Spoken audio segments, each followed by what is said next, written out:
आप देख रहे हैं इंडिया टाउन न्यूज, भारत की बात। नमस्कार, स्वागत है आपका इंडिया टाउन न्यूज के खास बुलेटिन खबरें राजनांदगांव में और मैं हूं आपके साथ रंजना राज। बुलेटिन की शुरुआत करने से पहले एक नजर आज की खास सुर्खियों पर। स्वच्छता सर्वेक्षण में बड़ी छलांग, राजनांदगांव बना प्रदेश का 6वां सबसे स्वच्छ शहर। टॉप 20 शहरों में शामिल हुआ संस्कारधानी।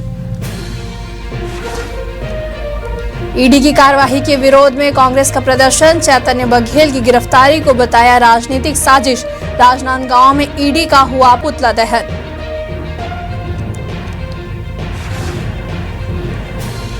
डोंगरगढ़ में मां बमलेश्वरी ट्रस्ट चुनाव पर हुआ विवाद, आदिवासी समाज ने 20 जुलाई को विरोध सभा का किया ऐलान, राजनीतिक हलचल हुई तेज।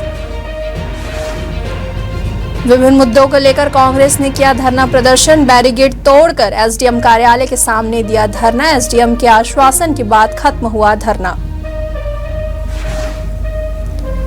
चैतन्य बघेल की गिरफ्तारी के खिलाफ कांग्रेस ने खोला मोर्चा, भाजपा पर लगाए लोकतंत्र कुचलने के आरोप, ईडी का भी फूका पुतला। चलिए राजनांदगांव से आपको एक अच्छी खबर बताते हैं, जहां स्वच्छता सर्वेक्षण 2025 के परिणामों में राजनांदगांव ने एक बड़ी उपलब्धि हासिल की है। दरअसल देश भर में 14 और छत्तीसगढ़ में 6वां स्थान प्राप्त कर शहर ने साफ सफाई के क्षेत्र में अपनी सशक्त पहचान बनाई है। इस उपलब्धि से शहरवासियों में गर्व और उत्साह की लहर है।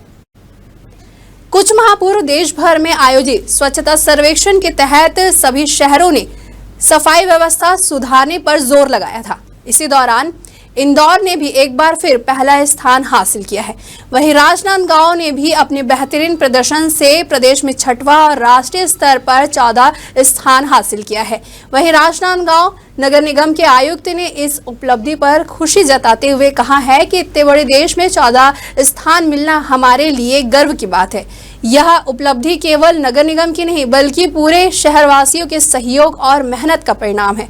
उन्होंने आगे कहा कि शहर की सफाई व्यवस्था को बेहतर बनाने के लिए लगातार प्रयास किए जा रहे हैं और आने वाले वर्षों में इसे और ऊंचाइयों तक पहुंचाने का लक्ष्य रखा गया है।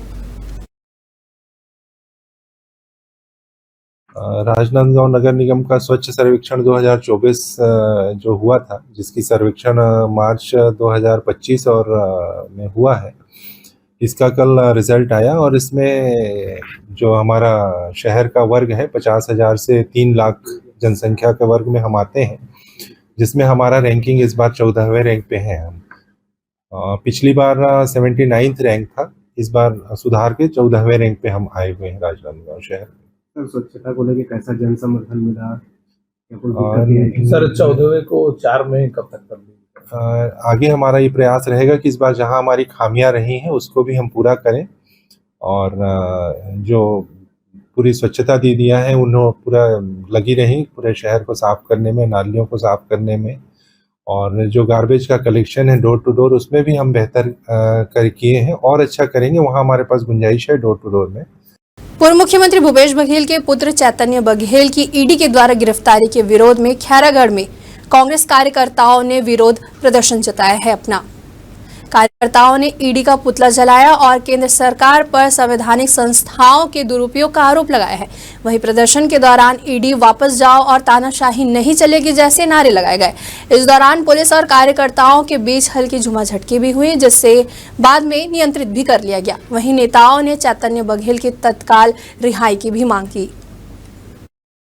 चलिए बढ़ते अगली खबर की ओर, जहां डोंगरगढ़ में मां बमलेश्वरी ट्रस्ट चुनाव पर विवाद गहरा गया है। जहां आदिवासी समाज ने 20 जुलाई को होने वाले चुनाव के खिलाफ विरोध सभा का ऐलान किया है।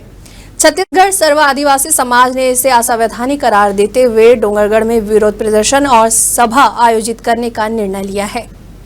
इस मामले में डोंगरगढ़ में राजनीतिक हलचल भी पैदा करती है और जिस दिन ट्रस्ट का चुनाव है उसी दिन इस विरोध प्रदर्शन में विभिन्न जनजाति संगठन, सामाजिक कार्यकर्ता और राजनीतिक दलों के प्रतिनिधियों के शामिल होने की संभावना व्यक्त की जा रही है, जिससे कहीं न कहीं ट्रस्ट समिति के मतदान में बाधा उत्पन्न हो सकती है। वहीं आदिवासी समाज ने मांग की है कि ट्रस्ट में 50% आरक्षण दिया जाए और यदि ऐसा नहीं होता है तो बड़ा आंदोलन खड़ा किया जाएगा। खबर बालोद से है, जहां डोंडी तहसील मुख्यालय में कांग्रेस कार्यकर्ताओं ने बिजली दरों में बढ़ोतरी, किसानों को खाद की कमी और गौठान से 350 मवेशियों के गायब होने के मुद्दे को लेकर प्रदर्शन किया। कांग्रेसियों ने पुलिस बैरिकेड तोड़कर एसडीएम कार्यालय के मुख्य गेट के सामने धरना दिया और राज्य सरकार के खिलाफ नारेबाजी की। वहीं डोंडी एसडीएम सुरेश साहू ने मौके पर पहुंचकर मामले पर गंभीरता से जांच और आवश्यक कार्रवाई का आश्वासन दिया, जिसके बाद प्रदर्शनकारी शांत हुए। वहीं कांग्रेस नेताओं ने चेतावनी दी है कि अगर उनकी मांगे नहीं मानी जाएगी तो वे आगे भी आंदोलन जारी रखेंगे। देखिए, आज का जो प्रमुख कार्यक्रम था, अनुभागीय अधिकारी डोंडी का घेराव का कार्यक्रम था।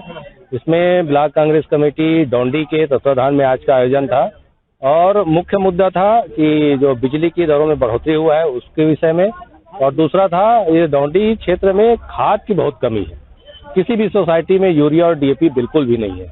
तो यहाँ पे बैठ के हमने एसडीएम साहब से और खाद प्रभारी हैं वर्मा जी, उनसे बैठ के चर्चा किए हैं और सभी किसानों को, हमारे कांग्रेस पार्टी के सभी सदस्यों को उन्होंने आश्वस्त किया है कि 2 से 3 दिन में सोसाइटियों में खाद की उपलब्धता कराया जाएगा।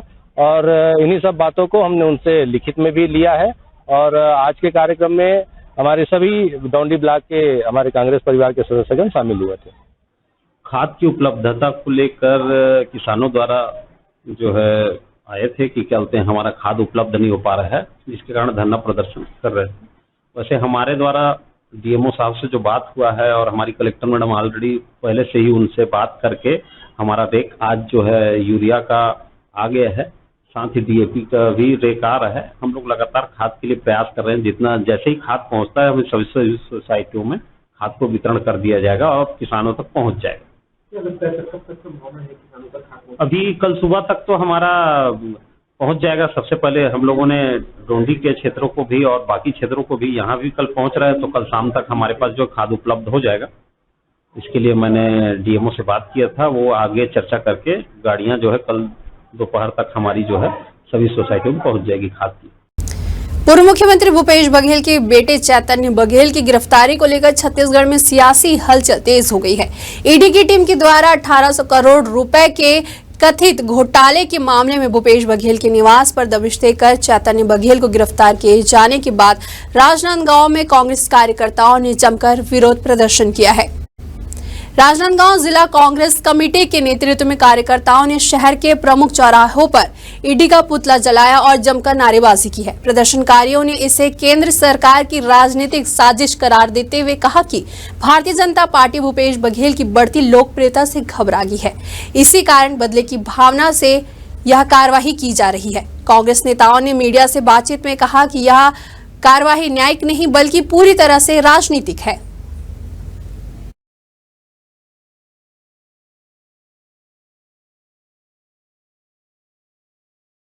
भाजपा सरकार छत्तीसगढ़ में जब से आई है तब से यहाँ पे भ्रष्टाचार, बलात्कार, डकैती, हत्या, अवैध रेती का उत्खनन और खनिज का दोहन जिस प्रकार से छत्तीसगढ़ में हो रहा है, और जो इनकी भ्रष्टाचार की जो जड़ें हैं, जिस प्रकार से अवैध दारू बिक्री है, और भाजपा छत्तीसगढ़ के बाहर के लोगों को बुलवा के छत्तीसगढ़ के लोगों को गोली मरवा रही है।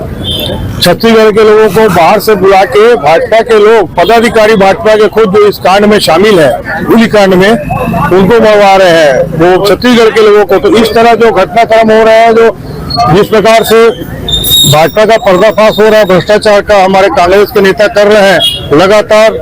असेंबली में तो आदरणीय चरणदास मान जी है, वहाँ पर जिस प्रकार से सदन में हमारे विधायक गण है, सभी सम्मानित जन है, हमारे आदरणीय पूर्व मुख्यमंत्री भूपेश बघेल जी है, जिस प्रकार से वो बेबाक बोल रहे हैं और भाजपा के लोगों का पर्दाफाश कर रहे हैं, तो केंद्र की मोदी सरकार भयभीत हो चुकी है। अभी डबल इंजन वाली सरकार ईडी का सहारा लेके अपने पावर का दुरुपयोग करते हुए, जिस प्रकार से कल उन्होंने आदरणीय भूपेश बघेल जी के सुपुत्र चैतन्य बघेल जी को जिस प्रकार से ये घटनाक्रम किया, ईडी ने आके, जब भी कुछ होता है तो ईडी आ जाती है। ईडी के द्वारा पूर्व मुख्यमंत्री भूपेश बघेल के पुत्र चैतन्य बघेल की गिरफ्तारी के खिलाफ कांग्रेस ने मोर्चा खोलते हुए बेमेतरा जिला कांग्रेस कमेटी के नेतृत्व में कार्यकर्ताओं ने शहर के सिग्नल चौक पर ईडी का पुतला फूंका और जमकर विरोध प्रदर्शन किया है।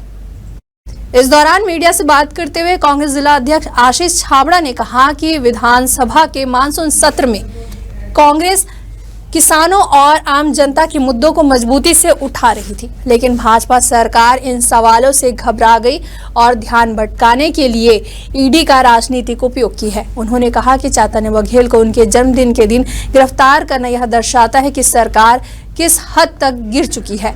साथ ही आशीष छाबड़ा ने आरोप लगाया है कि भाजपा सरकार अडानी जैसे पूंजीपतियों को खुश करने के लिए लोकतांत्रिक संस्थाओं का दुरुपयोग कर रही है।